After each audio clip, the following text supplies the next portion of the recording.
Welcome to the first episode of the Women's Fund of Rhode Island podcast. I'm Madeline Young. I'm the Communications Manager for the Women's Fund. I am here with Kelly Nevins, the CEO of the Women's Fund, as well as Lucy Rios, who is the Executive Director of Rhode Island Coalition Against Domestic Violence, and Anita Bruno, who is the CEO of Rhode Island Women in the Trades.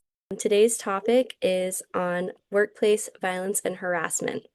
Nearly 1 in 4 employees report experiencing workplace harassment, and nearly half of workers report witnessing harassment. Women report workplace harassment at significantly higher rates, and many workers do not report workplace harassment due to fear of retaliation from their employers or coworkers. Women are significantly underrepresented in construction, science, technology, and engineering sectors, which may be tied to challenging workplace culture. As an organization that promotes gender equity, Women's Fund of Rhode Island is committed to identifying issues and developing sustainable solutions to fix the problems. So I am going to pass it over to our speakers if you just want to give a little introduction about yourself, kind of the work you do, and yeah, anything else you want to share. So I'll start with Kelly, and then we can do Lucy and Anita. Sure. So, for those of you who don't know us, the Women's Fund of Rhode Island is a nonprofit that invests in women and girls, and we do that through research on the status of women and girls, which we use as a fact-based platform to advocate primarily for state-level legislative change. We are a grant maker, and we just have this teeny tiny little goal of trying to achieve gender equity through systemic change. I've had the honor and pleasure of being the CEO of this organization for the last 10 years. And this year we're celebrating our 25th anniversary. I'll turn this over to Lucy. Thanks, Kelly. Good morning, everyone. Lucy Rios. I use she, her pronouns. I'm the Executive Director of the Rhode Island Coalition Against Domestic Violence. If you're not familiar with our organization, we are made up of 10 member agencies that provide direct services to victims of domestic and sexual violence. And at the coalition, we work at the statewide level. So we support and enhance their work by addressing gaps in the system through legislative or policy changes. We raise awareness about the issues and have a number of communication strategies and prevention-oriented strategies, as well as education and training for the community to help folks know where the resources are in their community and ways in which they can safely intervene when they suspect abuse is happening. Hi, my name is Anita Bruno. I'm a 20-year union carpenter and founder and CEO of RI Women in the Trades. Our organization started as an advocacy org just to have a safe space for women to go and talk about their day and mentor and peer support networking. We kind of grew quickly into a pre-apprentice program to engage with, inform, and help build more women in the trades. And now we kind of launched a youth program so we can get women in earlier to create the future workforce. Awesome. Thank you, guys. I'm very excited to talk to you all today. So let's just start with kind of an opening question to get us on the topic. What does workplace violence or workplace harassment mean? How might it be misunderstood? And anyone can answer that one. I think Anita should go first. I'll jump into that one. In the construction industry, workplace harassment happens quite often for women. It happens for men as well, but an ENR engineering magazine highlights the data that more men make reports or even do lawsuits than women do. But I believe that more women probably get harassed. There's no data to show that because nobody's capturing that yet, which is something that we're working on with the Women's Fund. I faced in my own 20 years harassment with like microaggressions before I understood what a microaggression was. Simple things like, oh, you're not going to be able to handle this work, or let's see you do that for a whole week, or even things in reference to my body shape, like how do you work with those things, or Don't they get in the way? Even to the point of being asked out by men in leadership that made me feel very uncomfortable. So just those kind of microaggressions happen a lot and quite often. And then I went through different tiers of reactions. So in the beginning, when I was younger in the field, it would be, I would try to laugh it off because I just felt uncomfortable. And then afterwards, as I started to grow, I would kind of say something slick back, like, are you talking to your mother like that? Are you talking to your daughter like that? Now it gets to the point where I would report it. I've also learned that when you report harassment, don't just report it to your union, if you're in a union, which they have their due process, or to the Department of Labor in your state, but also report it to the federal Department of Labor. In the research that I've done, I've spoken to federal Department of Labor employees, and they informed me that they never receive reports. So to them, there is no harassment in the workplace because the reports never make it to them. So those are the kind of tiers that I've learned about to report. So those have been my experiences with harassment, as well as uh, female friends that are also in the trades in leadership positions in different states have confided in me that they've been harassed with things like, oh, she doesn't know her place, or I don't know what she thinks she's doing, or she's not going to get ahead like that, or she thinks that she knows everything. Just quick remarks to other people that defame her character and then kind of hurt her authority to other members because she was in a leadership position. So it ended up in that particular situation, that young lady ended up resigning. She didn't have the mental capacity to do a lawsuit or to do a restraining order. She went and sought mental health therapy. She was going home crying every day. She felt under pressure. She felt attacked. So now she has a lawsuit. So, and then the worst case scenario, some women end up committing suicide because they can't take the pressure or the harassment. So it gets pretty ugly sometimes. Yeah, thank you for sharing. Does anybody else want to add anything to that question? Yeah, I do. Anita, thank you for those examples too. It's really important for people to be able to identify like what harassment looks like. So thank you for being vulnerable and sharing some of those examples of not only what the harassment is, but the impact that that can have on people that are experiencing it. At the coalition, we often say that domestic violence does not stay at home, that it follows people into every part of their lives, and that includes the workplace. We spend so much of our lives at work. For many people, they spend more waking hours with coworkers, with family and friends, and every person deserves to feel safe and respected and be able to thrive in that environment. So workplaces are one of those places where we have the opportunity to interrupt harassment and gender-based violence. And the other piece that I just want to lift is, domestic violence and workplace harassment are deeply connected because they're both rooted in power and control. So whether it's like an abusive partner trying to isolate someone from support systems or a supervisor abusing their authority in the workplace, the common thread is that someone is using power to intimidate and silence and manipulate and control another person. And I would just note in both those cases, that as Anita was saying, there can be microaggressions and then there can be macroaggressions, right? I think about over my years of experience hearing from women who, they walk into a male supervisor's office and there's pornography on their screen, or somebody has written a really awful gender or racial slur on their desk or on a locker if they have one. And then a lot of these people end up feeling scared when they're walking to their car. Are they safe? Are they going to be attacked because the workplace itself does not feel safe anymore?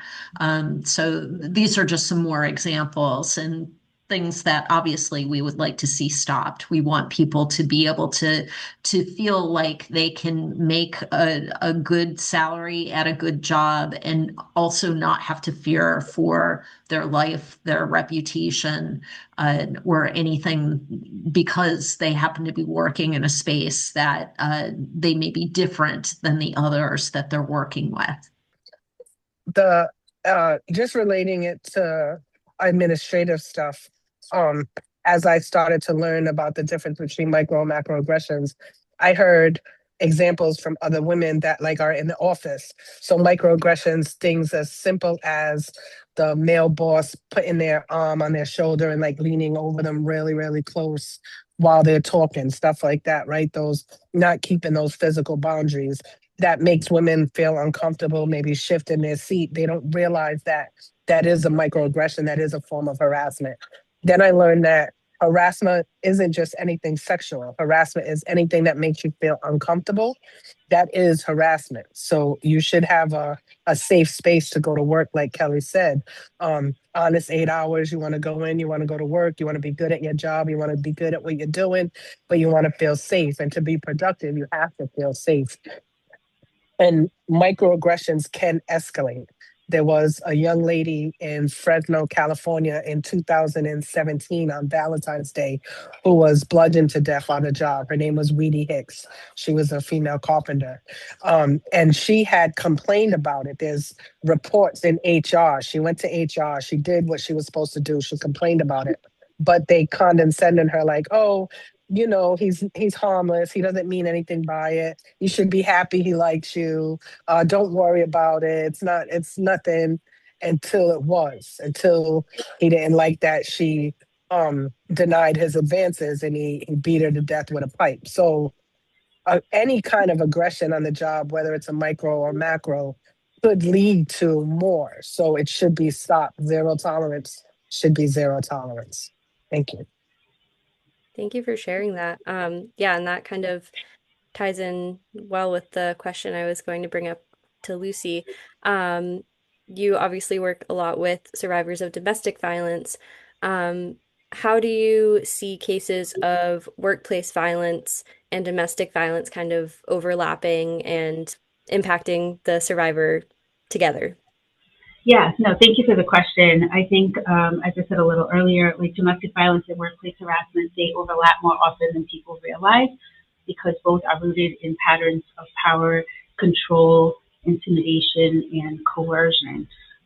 So we find that abusive partners often target employment specifically because work can represent independence, income, social connection, and stability. And so survivors that we work with through our network, they may experience like abuse that follows them into the workplace through like stalking, excessive phone calls and text when you're at work, threatening them, showing up at the job, causing scenes on the job, and just many attempts to try to sabotage the person's employment entirely. We also know like that someone that's experiencing abuse at home might be more vulnerable to exploitation and harassment in workplace settings because particularly if they're financially dependent or isolated or worried about retaliation. So workplace harassment can mirror some of the same dynamics that survivors experience in abusive relationships, like some that have already been named by the examples that Anita and Kelly have already shared, around like the misuse of authority, boundary violations. Thank you, Anita, for raising that because that was one of the things we wanted to lift up, just violating folks' boundaries, intimidation, humiliation, and fear of consequences for speaking up. So that's why what we're doing today is talking about this. It's really important to encourage workplaces to be an environment that people that are experiencing abuse, we don't want them to feel like they have to stay quiet, right? It's really important that the culture in the workplace not only has trauma-informed policies, but also has a culture that promotes thriving so that people will feel like they have the support they need to speak up. Yeah, and so how do you think that creating safe, harassment-free workplaces where people feel safe and heard when they report cases of workplace violence. How do you think a workplace like that might support a survivor of domestic violence? Yeah, I think having like culture is super important. As I said, like I think it really matters here. So making sure that the workplaces don't just say like that they move beyond being like, oh yeah, we have the annual anti-harassment training, but that like employees and leadership actually have ongoing training, regular training, so that they're able to like recognize the warning signs, that they're able to know how to safely intervene, and that they know how to respond appropriately, like when someone does disclose that they are experiencing abuse or harassment. And so those things would go a really long way for the people that are experiencing the harm to feel like they're going to be believed, that they are supported, and that if they disclose abuse, that resources will be made available to them. I think all of those things that would contribute to that kind of a culture. And I think that that piece around bystander intervention is so important. One of the programs, we have two programs out of the coalition that really work on promoting that active like bystander intervention. One of them is 10 Men, and the other is SOURCE, which is Overcoming Abusive Relationships. Both of those programs encourage folks to speak up when they see something, and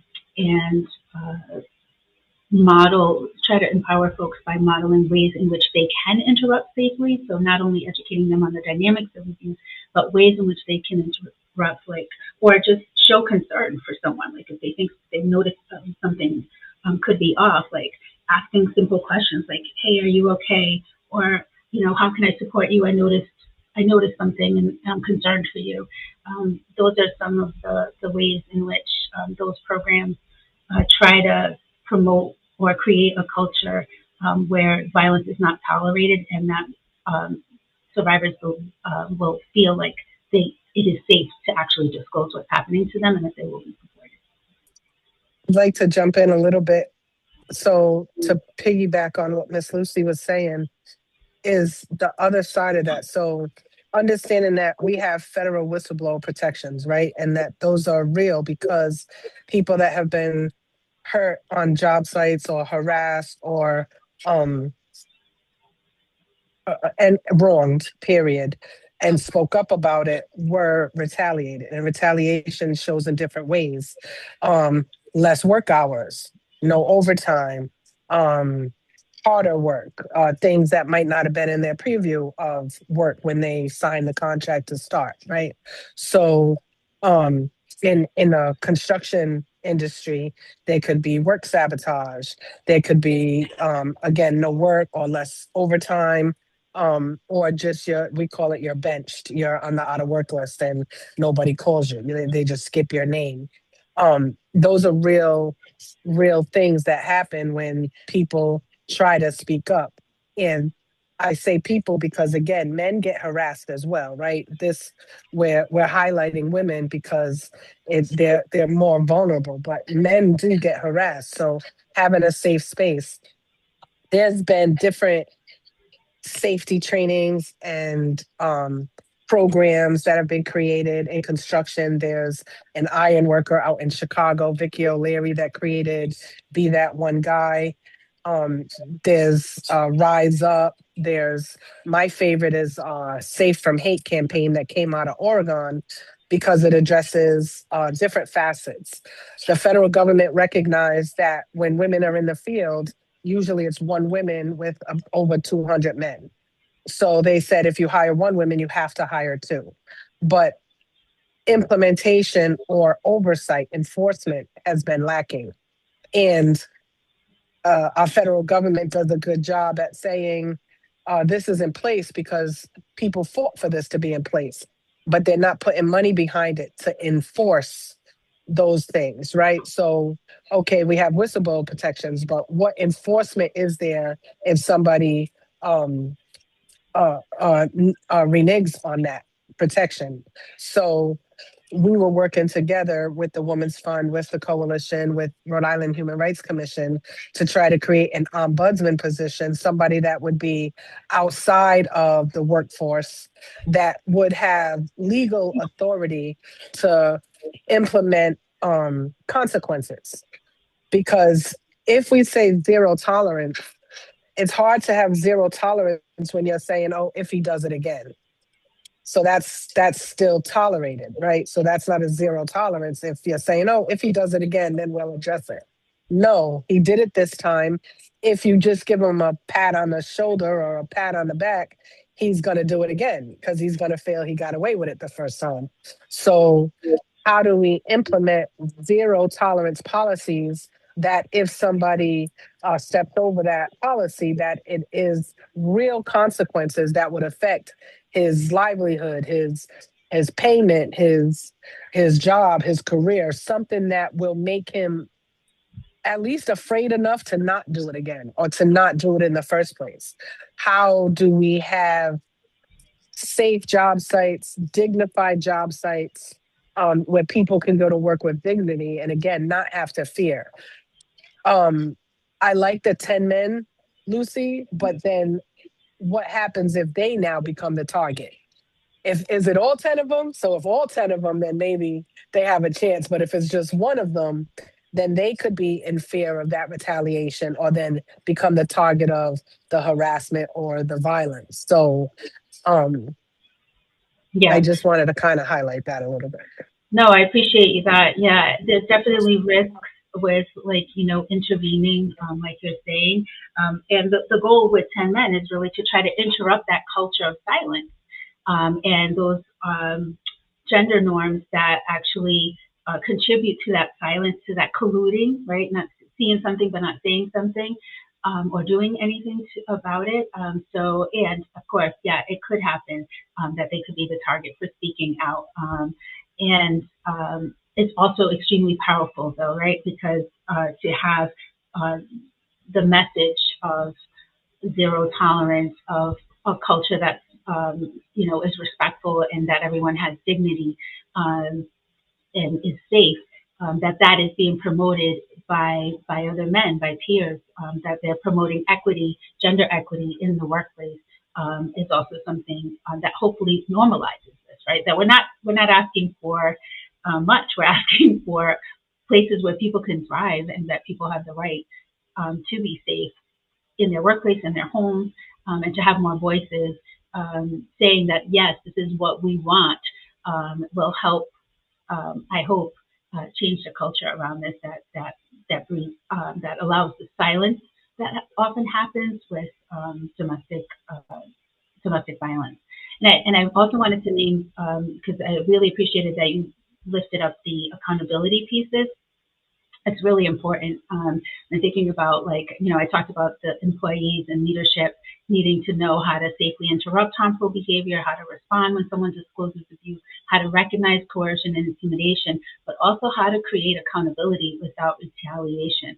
So often, victims as a society, we place the responsibility basically entirely on victims and survivors to report perfectly and often and repeatedly and document it, whereas that can leave people that are already experiencing harm exhausted. It's draining. It's a lot of work and put on them. And so, how do we create accountability so that there are real consequences, as Anita was saying, and that all of the labor doesn't fall on the people that were already impacted by the violence. I wanted to actually pass it over to Kelly to seemed like a natural transition for you to talk about maybe the WIN challenge that you worked on and just tell us a little bit about that. Sure. Before I do that, I just want to note that, what we're talking about is who has power and who doesn't, and the cultures that we're trying to create within workplaces.